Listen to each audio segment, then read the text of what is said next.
નમસ્કાર દોસ્તો, અમારી ચેનલમાં તમારું હાર્દિક સ્વાગત છે. આજની લવ સ્ટોરી.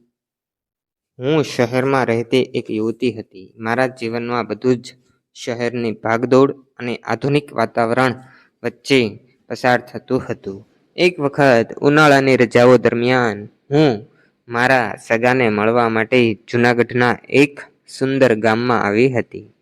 મારા ગામનું શાંત વાતાવરણ, હરિયાળા ખેતરો અને કુદરતી સૌંદર્ય મને ખૂબ ગમ્યું.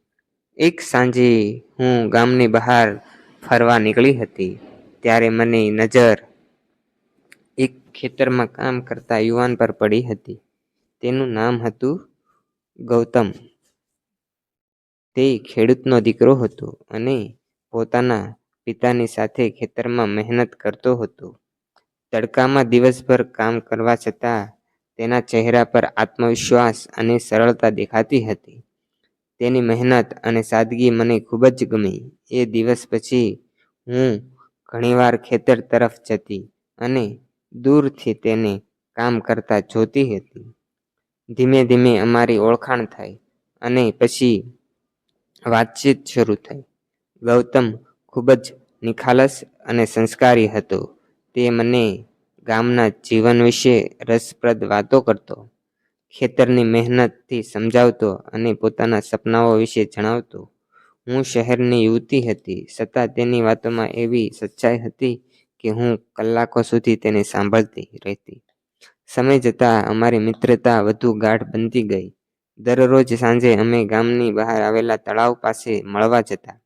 ત્યાં બેઠા બેઠા અમે જીવન, સપનાઓ અને ભવિષ્ય વિશે વાતો કરતા. ગૌતમની કાળજી અને પ્રેમાળ સ્વભાવ મારા દિલને ખાસ સ્થાન બનાવી ચૂક્યો હતો. મને સમજાઈ ગયું કે હું તેના વગર દિવસની કલ્પના પણ કરી શકતી નથી. એક દિવસ સૂર્યાસ્તના સમયે ગૌતમે મને કહ્યું, "તમે મારા જીવનમાં આવ્યા પછી બધું જ સુંદર લાગવા લાગ્યું."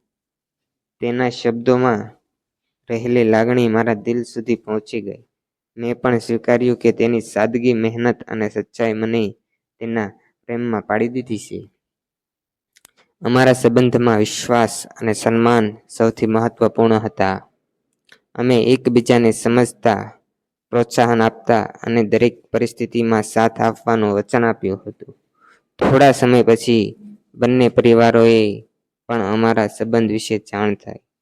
શરૂઆતમાં શહેર અને ગામના જીવન વચ્ચેના તફાવતને લઈને થોડી ચિંતા હતી, પરંતુ જ્યારે સૌએ અમારી વચ્ચેનો સાચો પ્રેમ અને સમજણ જોઈ ત્યારે તેમણે આ સંબંધની ખુશીથી સ્વીકારી લીધો. આખરે અમારા લગ્ન થયા અને અમે એક નવા જીવનની શરૂઆત કરી. આજે પણ જ્યારે હું જૂનાગઢમાં એ ખેતરોને જોઉં છું, ત્યારે મને એ પહેલી મુલાકાત જરૂર ને જરૂર યાદ આવે છે. એક સામાન્ય મુલાકાતથી શરૂ થયેલી ઓળખાણ ધીમે ધીમે એક સુંદર પ્રેમ કથામાં બદલાઈ ગઈ. ગૌતમની મહેનત, સાદગી અને પ્રેમ મારા જીવનને નવી ખુશીઓથી ભરી દીધું અને અમારી પ્રેમ કથા ગામની હવા જેવી જ નિખાલસ અને સુંદર બની ગઈ. મિત્રો, તમને અમારા વિડીયો ગમતા હોય તો તમે અમારી ચેનલને લાઈક કરો, શેર કરો અને સબસ્ક્રાઈબ કરો. થેન્ક યુ દોસ્તો.